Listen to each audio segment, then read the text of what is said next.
All right. Good morning, everyone. Happy Wednesday of week 4.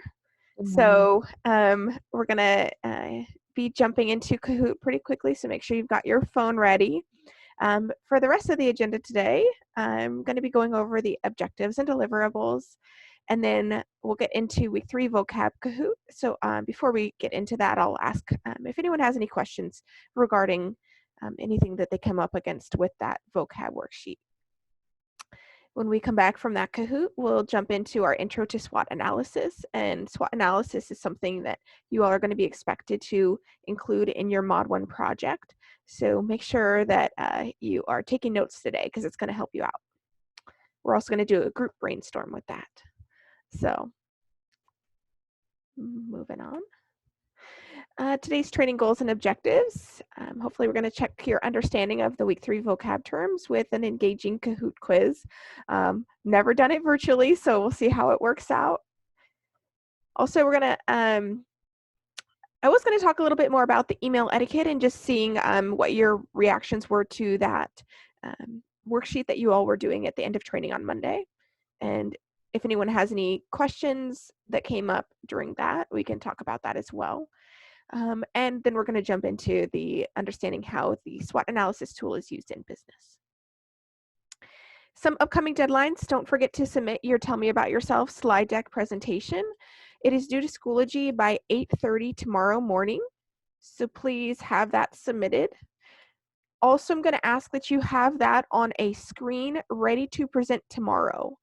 Essentially, as we start tomorrow's training, I'll be letting you all share your screens individually. I would say typically in the past, I have had a random wheel, but for this, I'm just going to ask random volunteers to sign up, and we could do it in the chat box or something like that. So we have an established order. Those that don't go on Thursday will end up sharing theirs on Friday, but be prepared to share yours on Thursday unless you've already chatted with me privately. All right, and then just some reminders. Don't forget to join the BC Slack group and add your emails to the shared doc. I am waiting for a few more people's emails so that I can send you all a calendar hold of these Zoom trainings specific to your section. So I think that would help out in ensuring that everyone is in here on time and in the right place. Don't forget, on Friday, we've got the vocab and email etiquette assessment. So make sure you're prepared for that one. No notes. So make sure to go over your week 3 vocab sheet and anything that we talked about yesterday. And there's also those, I'll show you where you can find the PowerPoints as well. I did revise the Mod 1 project deadlines, so we have pushed it back a week. We initially had all of the deadlines for the final stuff due in week 6. I've pushed it to week 7 now. So we're going to be doing those presentations, the tech summit on Wednesday. Oh, the date is slipping my mind. I think it's Wednesday the 15th and Thursday the 16th. Any questions?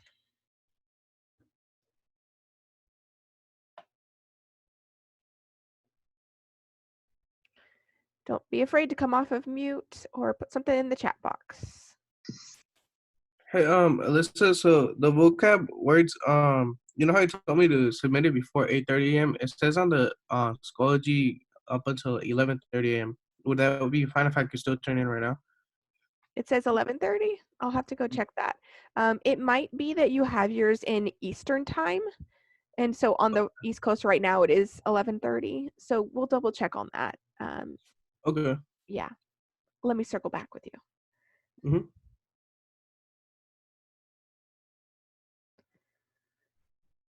All right.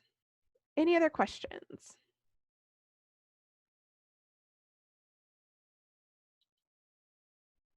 Awesome. So I'm going to now open the space for questions about the business vocab, week 3.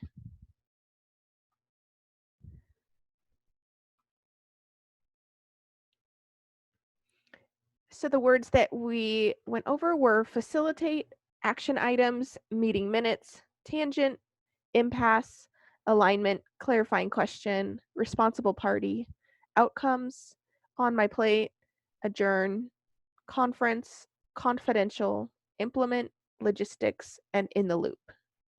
I've already noticed that I'm getting some communications, some emails from you all using these words, and I love seeing that. So I encourage you to all, when you are communicating within Europe, to practice using these. You'll get more familiar over time, and when you get to that internship, I think that your colleagues will be highly impressed by your vocabulary. All right, so since I'm not hearing that there's any questions, I guess that means we can jump right into the Kahoot.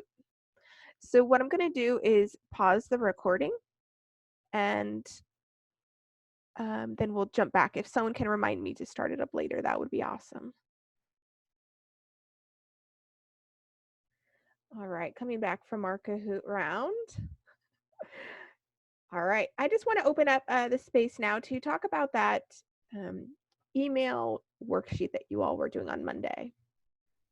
So specifically, there was a question about giving feedback to one of your colleagues with having maybe a not so professional tone in their email, and especially sent to everyone.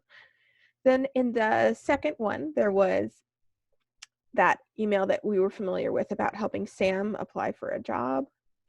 And I want to talk about the third one more in particular, which is dealing with customers. So if it helps, you might want to just digitally pull that up and be able to reference it on the side.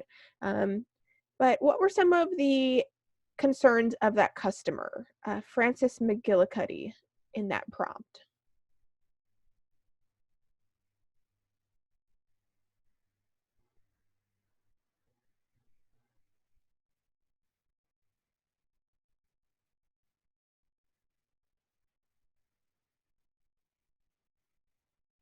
He was trouble getting back from the, what was it called?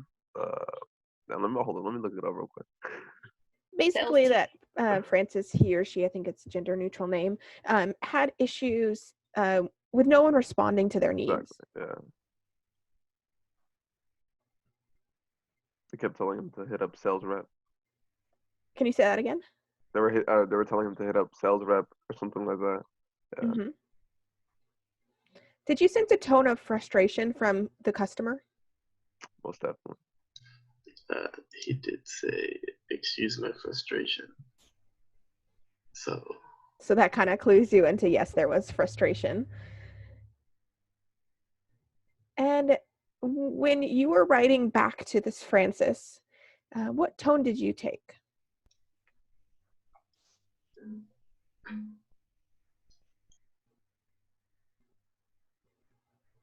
Like understanding tone? Understanding. Feeling sorry? Feeling sorry, yeah. Empathetic. Even apologetic. Apologetic, yeah. And most, how many of you have dealt with customers before in jobs? Yes. A lot of people, yeah. And so even when there's a customer that's frustrated, often you have to say sorry for something that you had no part in. You're really just apologizing on behalf of the company. I know it might feel personal at times, but you're just saying, I'm sorry that other people weren't able to help you, and then you want to take action. I do want to, I will individually go in and read those comments and give you all feedback or insights.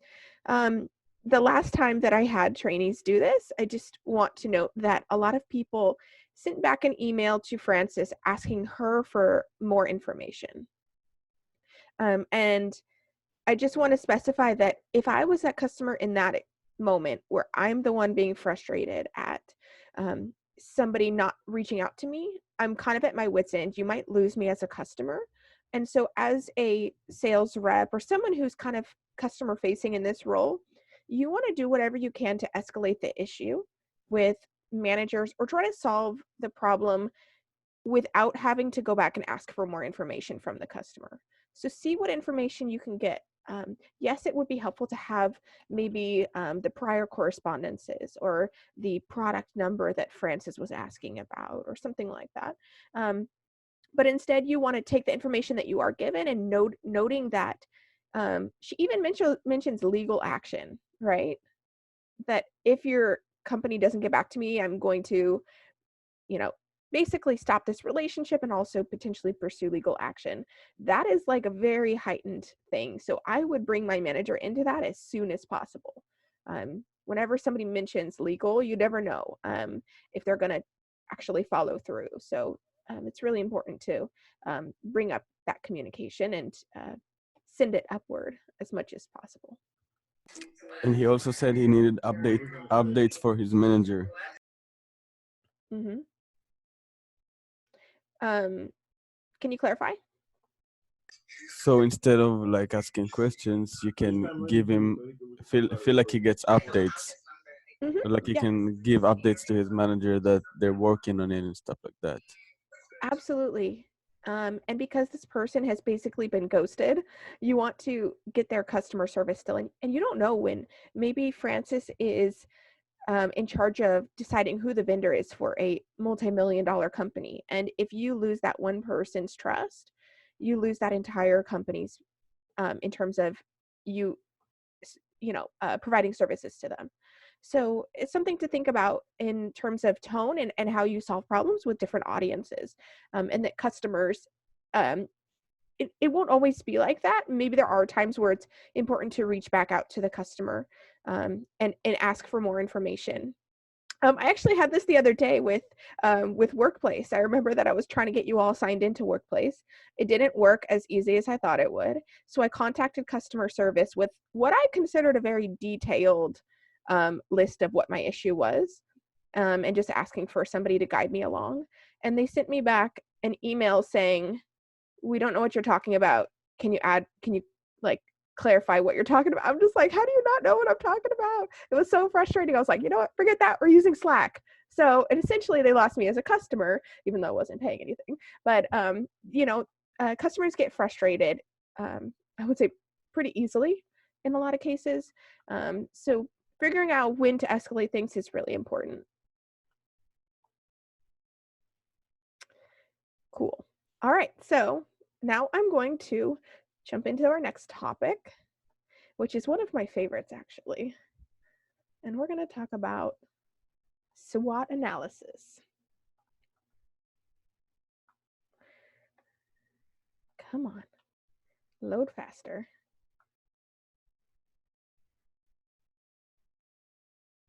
All right, so I'm sure you've seen these little memes that I had on the agenda. These are all versions of SWOT,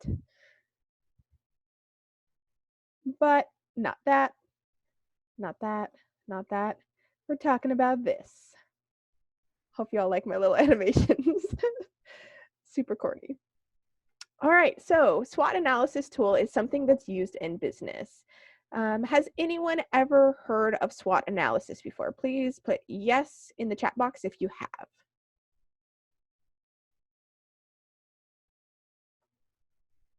All right. 2 people so far. Awesome. So, oh, Carlos, awesome. All right. Would one of you 3, Margarita, Daphne, or Carlos, like to come off of mute and share your understanding of what a SWOT analysis is?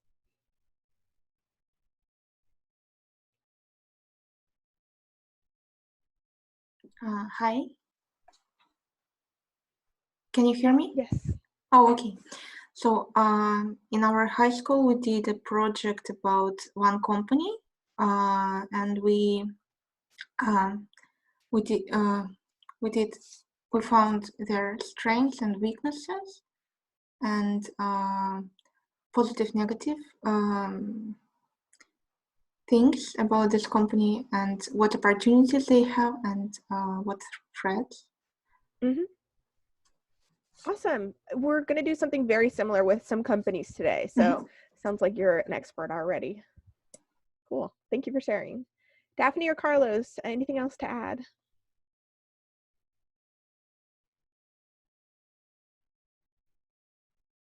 No, pretty much agree with what she's saying. It doesn't really have to be a company. It can be on anything that you can pull any strength, weaknesses, opportunities, or threats from. It's just to get clarification for yourself. But it also helps when you're doing like other projects. Perfect. Yes. I couldn't have gotten a better answer if I paid you both. That's exactly a perfect lead into what we're talking about. All right, so what is a SWOT analysis? So SWOT here, S-W-O-T, not SWAT as in the SWAT team, but this stands for strengths, weaknesses, opportunities, and threats, just as Margarita and Daphne laid out. So this is what a traditional SWOT analysis looks like. There are 4 quadrants. In the top left, you have strengths. On the next, to the right of that, you have weaknesses. Down below, you have opportunities, and then you also have threats in the bottom right. So each of these quadrants is a chance for you individually, your team, your managers to brainstorm each of these different components about your company. So it says here, strengths would be the characteristics of a business, which give it advantages over customers. Weaknesses are characteristics that are a disadvantage, especially in relation to competitors. Opportunities are elements in a company's external environment that allow it to formulate and implement strategies. Oh, look at implement vocab word, to increase profitability. So things that they can think about to add in and that could potentially become a strength. And then threats are elements in the external environment that could endanger the integrity or profitability of a business. So I'll give you all samples of each of these. So again, just to highlight, it is a business tool, though it doesn't necessarily have to only be used in business. I would say that's where it's most often utilized. And it helps users recognize strengths, address weaknesses, discover new opportunities, and manage or eliminate threats. It's used by business executives who are looking at kind of a big picture of their company in terms of ways they can improve. Maybe by teams or managers to determine if there's any threats or weaknesses inside their team and how can they eliminate those. Product developers, especially looking at other competitors' products, how can they improve a specific product? And then also with individuals. I'm going to have you all, as a future deliverable, do a SWOT analysis about yourself in regards to your internship readiness. So you're going to think about the strengths that you bring. You're going to talk about the weaknesses. Maybe what are some things that we can switch over to the strength side, giving a little bit more polish? What are some of the opportunities you can take advantage of to make you more internship ready? And then what are some potential threats to your internship? All right, any questions?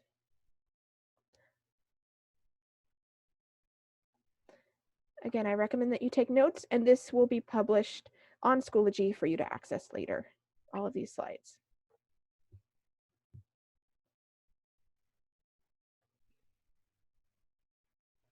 All right, jumping down to the next slide. So the reason that we have SWOT analysis in 4 quadrants here is that you'll see it has different components where the strengths is an example of something that's internal and helpful. So something that the company has intentionally has put into place or has control over. So that would be a strength, something that they've been intentional about and something that helps their cause. In most often places, it helps either their profit, it helps their clients, it helps their service grow. On the flip side, something that is internal but harmful is considered a weakness. So something that the company has control over, but is still harmful, that maybe it's reducing profit or customers are leaving because of that reason. Something that they can change. So weaknesses can become strengths with a little bit of effort. Within Europe, we call these growth areas. But for the case of the SWOT analysis, it's called a weakness. All right, moving down to opportunities. You'll see these are external in origin, meaning it's outside of their control, but something they can, something that they can take advantage of that can become a strength of their company or of their team. So what is going on outside of their business that they can take advantage of and thus boost profit and client services? And the flip side of that is there anything externally that is harmful Anything coming down the pipeline, anything happening at a global scale that is affecting these companies, they don't have control over. We have a major one happening right now with this COVID-19. That's a major threat to a lot of businesses. All right, I'll give you all more examples soon. All right, so why develop SWOT analysis? It is a fact-based analysis. It is not opinion-based. So for example, if I was to do a SWOT analysis on Starbucks, and if I put their strength as yummy food, that would be an opinion. So instead, a fact-based analysis would say maybe food that, a variety of food that appeals to all different taste buds or different customers, because Starbucks has a lot of different options. But if I just say yummy, that's, again, very opinion-based. It also encourages fresh perspectives and new ideas. With the idea of looking at strengths and weaknesses, I think that's pretty familiar to a lot of people in terms of pros and cons. But the idea of looking externally at opportunities that you can take a hold of or threats that might threaten your ability to succeed is a new aspect as well. And it works best when you have a diverse group of voices in the room creating the SWOT analysis. That way it's not just the people at the top level executives seeing things from their eyes, but maybe bringing in line level staff to understand the experience of people lower on the chain of command. So it works best with diverse groups of people. Any questions? Cool. All right, time for some samples. All right, so again, here is the 4 quadrants with internal, external, positive, and negative, also known as harmful as negative and helpful as positive. So we'll start with strengths. So I want you to think of some companies that come to mind as we're looking at these different examples. So if a SWOT analysis, if a company notices that they have a very strong brand in the eyes of their customers, their name kind of resonates with a positive image, that would be considered a strong brand. Would anyone like to come off mute and share an example of a strong brand, a company that they believe has a really solid reputation that pretty much everyone loves? Probably Amazon. Amazon. All right. I was going to say Disney. We were I'd talking about say Disney. Apple. Say that again. Apple. Apple. Okay. Microsoft. So oh, say it. Go ahead. Microsoft. Microsoft. Yes. So let's pretend we are executives at Microsoft. Maybe the idea of them having a strong brand would be a strength, and they would put them in a bullet point in that quadrant. A loyal customer base. I would say the same thing, especially for Apple products. If you have one Apple product, you're more likely to have more. So you could have that as a strength. Unique technology. So maybe that's something they bring to the table differently. A prime location. A prime location is something that is a definite strength of a lot of companies. Like they say, it's all about location, location, location. And effective marketing campaigns. These are all things that the company has intentionally put out to the world through efforts to make sure that they are having all of these strengths. They didn't just randomly throw a dart at a board and decide to make a location in a certain spot. No, they were very strategic about having that location. Or how do they build a strong, loyal customer base? Think about those kind of things. Moving on to weaknesses. On the flip side of these is a weak brand. Something that customers, like when you hear the name, you just, like on the inside, just get like this sour taste in your mouth. Like, oh, I can't stand that company, or I can't stand what they've done. Is any company coming to mind for anyone? Please shout it out. McDonald's. Say that again. McDonald's. McDonald's, okay. I was thinking Comcast. I just can't stand Comcast. Yeah, I hated McDonald's ever since they took the dollar menus off. Like, I'm broke out here. I don't know why they had to take the dollar burgers out, but I totally give it a check on that one. Awesome. I'm seeing in the chat, we've got Sprint, Fashion Nova. Yes. So we all have these feelings. And so how can a company improve their brand image? They could take that weakness with a little bit of effort and put it into a strength over time, of course. High turnover with staff. And maybe some of the companies you all have worked at, you experienced a lot of turnover, meaning a lot of colleagues that you were working with leaving that company. And then, of course, you end up like having to put a lot on your plate because of that. High levels of debt, inadequate chain supply or supply chain, or a bad location. So again, all of these things are the things that the company can help. So both the strengths and the weaknesses are things that they are internal, meaning that company can make things change to become a strength, or on the flip side, if they don't put enough effort into the strengths, it could become a weakness. All right, going down to opportunities. So these are things happening outside of their control, but they can take advantage of. So maybe there's a new law that's going to help decrease business taxes.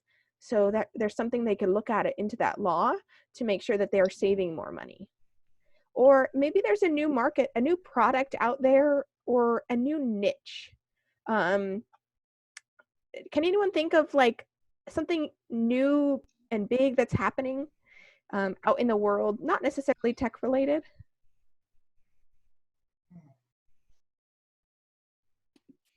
The Lime scooters, I guess. They're not so Yes. big anymore, Yeah, but that's they a were. really great one. The Lime scooters or the electric scooters.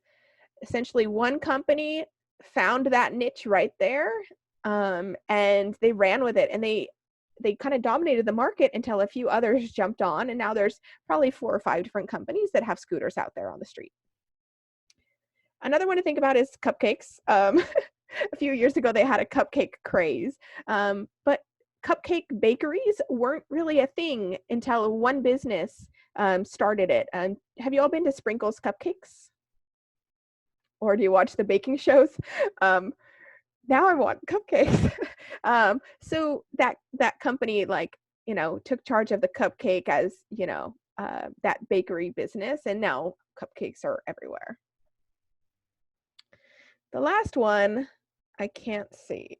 Hold on. Expand to a new audience. So if there is a new audience that you can market towards, maybe your product has been marketed towards children age 2 to age 9, but is there a way that you can grab the teen audience? Or is your adult marketed for adults and you, on the flip side, want it to be marketed to children as well? I see the chat box exploding with things about TikTok. What do y'all make? What do you think about TikTok? Is that, oh, you're talking about maybe it's a new market or a niche?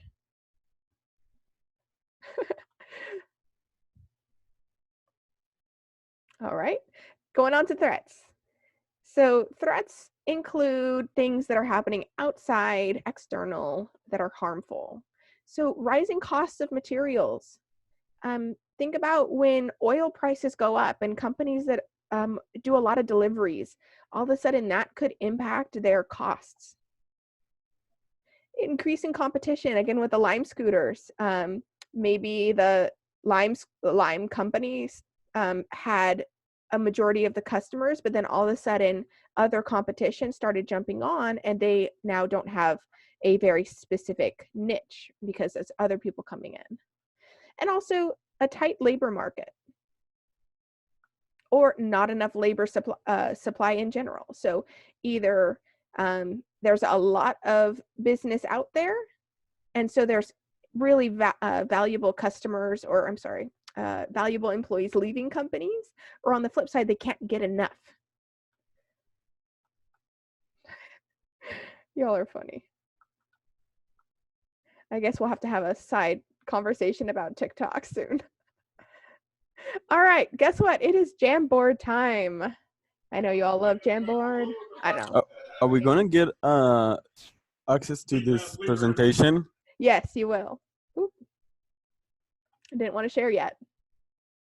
So a Jamboard is our way of doing a brainstorm virtually. We in a normal training space, we use a lot of those Post-it charts. So if you remember back to O Week, we did those Post-it papers and we walk around the room and add things to them. Well, this is our digital version of that. So we're going to be adding things in. So today we're going to be doing a Jamboard and we're going to be brainstorming SWOT analysis of a few different companies. So I did a sample one here. So you'll notice for Year Up, some 2 strengths that I noticed that it provides access to opportunity for young adults without a college degree. So I think that's something that Year Up is a strength of Year Up. And there's also a high support model with staff. A weakness might be that the name itself sounds like Europe and it confuses so many people. And it's also only currently located in metropolitan areas, so highly populated cities. But what about those who are in smaller cities and still would like to have that access? So maybe that's something that they can change. Again, a weakness is something that they don't have now or something that they can work on and change. Of course, changing the name of the company Year Up might turn into a strength if they name it something else. But at this point, they might have a strong brand name with Year Up. And so that would be a strength. They have to balance out, what is worth focusing on. Down with opportunities. Maybe an opportunity would be to reach out to teens or adults over 25. And so we see that there is a lot more people out there that could utilize this program. You could also argue that this is something that could be a weakness, is that they don't reach out to those that are over 25. So instead, an opportunity is something they can do to become a strength. And then also, is there a way they could have a similar program but for non-tech careers? Maybe that's another option as well. Some threats. The economy itself. Europe relies on corporate donations. So if something happens and a lot of these corporations are fearful about their own bank accounts, they might not be donating as heavily. And also the labor market. If it's competitive, that means that staff are not going to stay as long as they would in other either labor markets or in other losing my train of thought. They wouldn't stay as long. Any questions on this? Because you all are going to be doing your own SWOT analysis real quick. Cool. All right. So I hope you don't mind. I've chosen 4 companies. If you want to do an additional SWOT analysis, you're welcome to add that company as well. So what I've chosen are In-N-Out, Netflix, Instagram, and Discord for you gamers. All right. So I'm going to pause this screen. Stop sharing. And I'm going to, in the chat box, link you all to the Jamboard.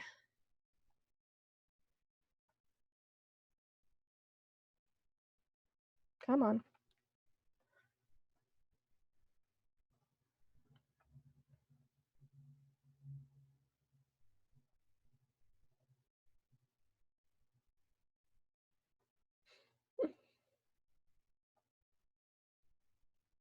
Having technical difficulties here. Y'all just keep chatting in the chat box.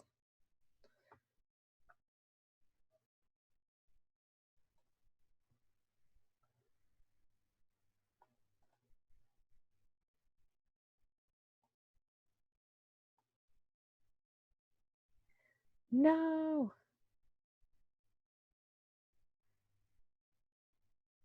Okay, hopefully this works. Here comes the link.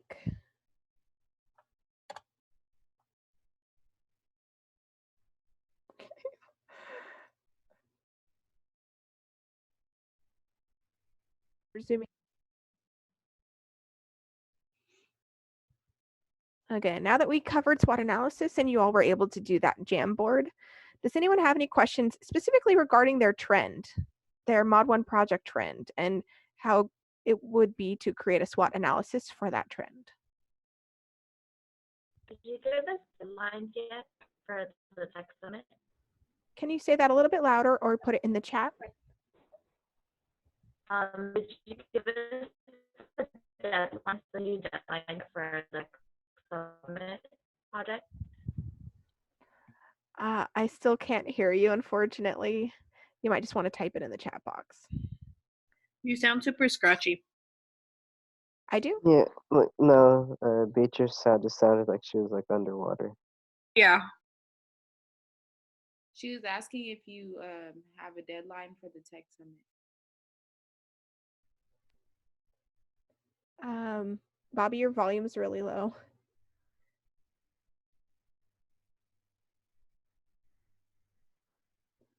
Don't you just love technology? I do. Oh goodness. Okay, so about the Mod 1 project, I did push the deadline, so check on Schoology. If you have any questions, make sure to review that project overview.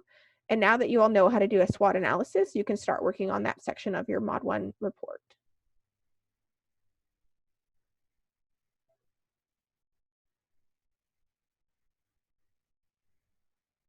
Beatrice, did that answer your question? Or, okay.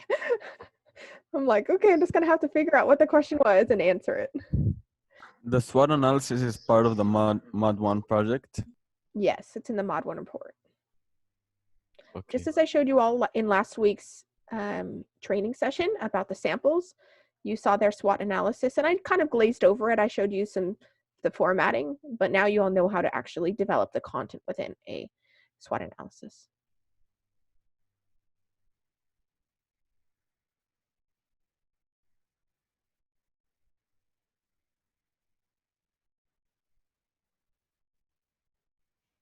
All right, this is going to be a subtle reminder on a few different points. SWOT, I'm sorry, not SWOT, SLANT.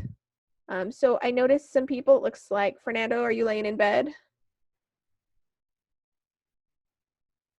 Yeah, cause like my seat was hurting my back, so like I'm just like sitting towards my pillows now. Okay, well, during training, I'm going to encourage you to stay sitting up. I would rather be in bed right now too. It looks super comfy, but yeah, let's try to make sure that our professional brand is not taking a hit based on our slant. All right, I'll buy a better chair. Yeah, that would help. Or even just put some pillows behind your chair. All right. Oh no, so my chair doesn't have a thing in the back. That's why. Oh, you definitely need, maybe you could put the chair up against a wall and then lean against the wall. We'll have to do some troubleshooting there. I'll just sit down. All right, and I do want to remind you all to please make sure that you add yourself into that Slack group that we have for BC, and that we also have you added onto that email. You added your email, your Europe email, as well as your professional email on that document. It's in the BC updates, Business 101 updates page. All right, one last thing to show you all. I'm going to share my screen.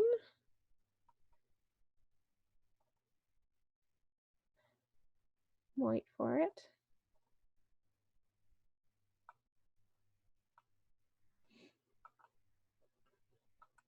All right, I'm not sure if anyone noticed, but I added this here, BC Virtual Learning Resource Guide. This is going to have access for you, really quick and easy access for you to click some links. And so I'll just show you here.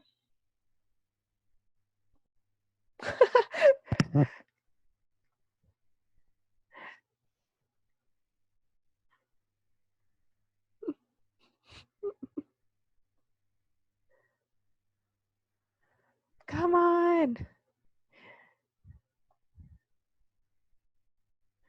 All right. So here is the training schedule for BC. Here is the Zoom meeting link. If you want to get a sneak peek of the daily agendas and deliverables, those are constantly a work in process. So I'm editing that constantly. But if you do want to notice, I wonder what we're going to be covering for BC each day, you can look at that. Just know, again, that it changes. So don't rely on that as a concrete guide. BC Slack group, I'll add in that invite. And then also, if you want to access the training recordings, my YouTube channel for BC right here will have training recordings on it. There are 2 videos uploaded if you missed either yesterday or Monday's training or last week Thursday's training. Those have been recorded, and this one is too. don't forget to like and subscribe. Yes, don't forget to like and subscribe. On that note, I will Hey, that's stop. my line. All right. Well, it is now time. I hope you all have a lovely rest of your day. Thank you. Have a good day. All right. Welcome to my YouTube channel, guys.